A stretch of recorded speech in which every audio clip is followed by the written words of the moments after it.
लगा रहे हैं कुत्ते की तरह, वो कर रहे हैं। सो मैनी आमतौर पे शराब, शायरी और गायकी को एक ही नजर से देखा जाता है। नहीं, रॉन्ग है। शराब और गायकी की कोई मतलब, that is the vibration of the sound. उसको एक्सप्रेशन कुछ ऐसा आप साउंड निकालेंगे जिससे ऐसा इम्पैक्ट आएगा तो चीजें टूट जाएंगी। नामवर भारतीय गुलूकार जगजीत सिंह लाहौर आए तो उनसे मिलने होटल पहुंचे।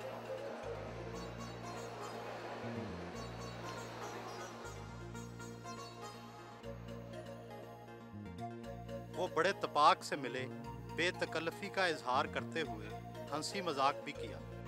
सुबह उठकर सबसे पहला काम क्या करते हैं? ब्रश व्रश करके फिर मैं निकल जाऊँगा वॉक करने के लिए। I walk around 4 to 5 kilometres और चाय वाय पी के फिर घर पर आ जाते हैं। फिर घर नहा धो के फिर नाश्ता कर लेते हैं, फिर रियाज करते हैं। रियाज किस अंदाज में करते हैं? रियाज तानपुरे पे वोकल एक्सरसाइज जो करते हैं, कुछ वोकल एक्सरसाइज होती हैं। क्या अंदाज होता है? नहीं, वो यहाँ नहीं बता सकते ना, वो तो सुबह जब जैसे नहीं जब खरीद लगा रहे हैं कुत्ते की तरह, वो कर रहे हैं। So many exercise you have to do. इससे क्या फायदा होता है? एक करके देखिए आप। इससे चेस्ट की एक्सरसाइज अलग है, वोकल कॉर्ड्स की अलग है। ये सब सुबह सुबह करना पड़ता है ना, और मेंटेन करने के लिए। नहीं तो क्या आपका गला एक दिन आप लेट हो जाएंगे तो बैठ जाएगा, ज़्यादा गा लेंगे बैठ जाएगा, तो उसको मेंटेन करना पड़ता है।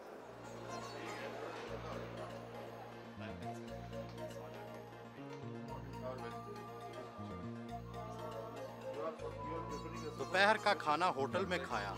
चित्रा सिंह भी हमरा थी।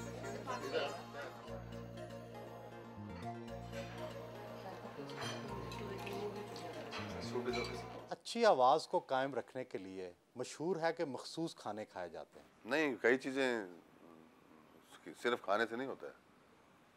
आपका सोना इम्पोर्टेंट है, किस वक्त आप उठते हो, और खाना, बर्फ़ पीते हो, अचार खाते हो। पाकिस्तान और भारत में मौसीकी के हवाले से क्या फ़र्क समझते हैं?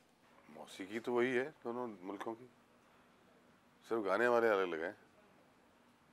देखिए, मौसीकी दो तरह की होती है। एक अच्छी मौसीकी होती है सुर में, एक होती है गंदी मौसीकी, बेसुरी, नॉइस।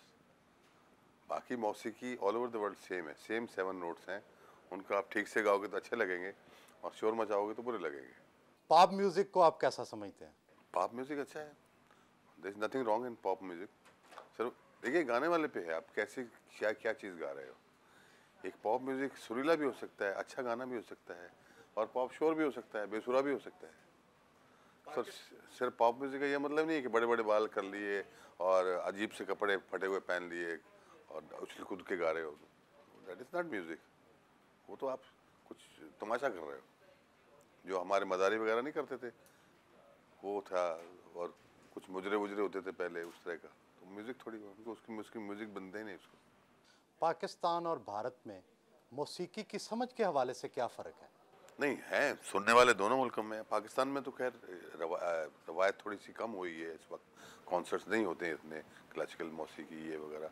लेकिन इंडिया में तो इट्स ए रेगुलर फीचर, क्योंकि हमारे जो सीज़न शुरू होते हैं अक्टूबर से लेके मार्च तक, all over the country there are about 15-20 conferences of classical music. तो हमारे गज़ल के प्रोग्राम होते रहते हैं 40-50 साल में कम से कम, ऑल ओवर द कंट्री। नौजवान नस्ल क्या गज़ल की गायकी को समझती है? नहीं, गज़ल की गायकी जो है ना, गज़ल गायकी की चीज़ नहीं है, गज़ल पोइट्री की चीज़ है। उसको आप कैसे गाते हो, ये it varies from artist to artist. इसके कोई फार्मूले नहीं है। जो शेर एक शायर ने कहा है, मिसरा जो कहा है, उसका एक्सप्रेशन क्या हो सकता है, it varies from Begum Akhtar to Mehdi Hassan. There are so many variations of one मिसरा। आमतौर पे शराब, शायरी और गायकी को एक ही नज़र से देखा जाता है। नहीं, रॉन्ग है वो। शराब और गायकी का कोई मतलब नहीं। जो लोग देखते हैं वो अयाश हैं, क्योंकि वो शराब का लुत्फ, जब आप शराब पीते हो साथ में नमकीन खाना होता है, तो वो चाहते हैं साथ में म्यूज़िक भी हो, थोड़ा सा मुजरा भी हो। They want to enjoy their evening, their शराब। They are not connoisseurs of music. आप अपनी शायरी की सिलेक्शन कैसे करते हैं? हम पढ़ते रहते हैं, बुक्स पढ़ते रहते हैं, रसाले पढ़ते रहते हैं, शायर हमको भेजते रहते हैं, तो उसमें जो हमको सिंपल लगता है, अच्छा थॉट लगता है, हम सेलेक्ट कर लेते हैं। आप और चित्रा सिंह की जोड़ी ने मौसीकी की दुनिया में नई मिसाल कायम की। आखिर इस जोड़ी को किसकी नज़र लगी? नहीं, जोड़ियाँ तो पुरानी भी थी, पुरानी कई जोड़ियाँ हैं जो हमारे राजेंद्र मेहतानी ने मतलब एक जोड़ी थी, फिर भूपेंद्र मिताली ने हमारी देखा देखी बनाई, रूप कुमार राठौर, अब जोड़ियाँ तो हैं। आपको किसकी नज़र लगी? डेस्टिनी की बात होती है, जैसे matter of destiny, matter of luck. अब आप दोबारा इकट्ठे हो गए हैं, इकट्ठे ही हैं, अलग थोड़ी हैं। लेकिन इकट्ठे गाते नहीं। हाँ, गाते नहीं हैं वो, बस वो सुनती हैं आजकल। She approves my singing. Pakistan में मशहूर रवायत है, मौसीकी से बादल बरस सकते हैं, गिलास टूट सकते हैं। क्या आपको कभी ऐसा तजर्बा हुआ? नहीं, मुझे तो ऐसा कोई तजुर्बा नहीं हुआ। देखिए, वो जो गिलास टूटना है ना, मतलब शीशा टूट सकता है, साउंड से शीशा टूटता है। जब आप कभी कहीं बम फेंकते हैं तो उस साउंड से आसपास के सब बिल्डिंग के शीशे टूट जाते हैं। That is the vibration of the sound. तो उसको एक्सप्रेशन कुछ ऐसा आप साउंड निकालेंगे जिससे ऐसा इम्पैक्ट आएगा तो शीशे टूट जाएंगे। It's possible is there. और वो जो आग लग गई है कि उसके इससे रिलेटेड टू जो शरीर का म्यूज़िक का जो ताल्लुक है ना, वो आपकी बॉडी से बहुत है, आपकी जहन से, आपकी बॉडी से। जो 7 चक्रास जिसको बोलते हैं बॉडी में, उसको वो रिवाइव करता है, उसको जागृत करता है।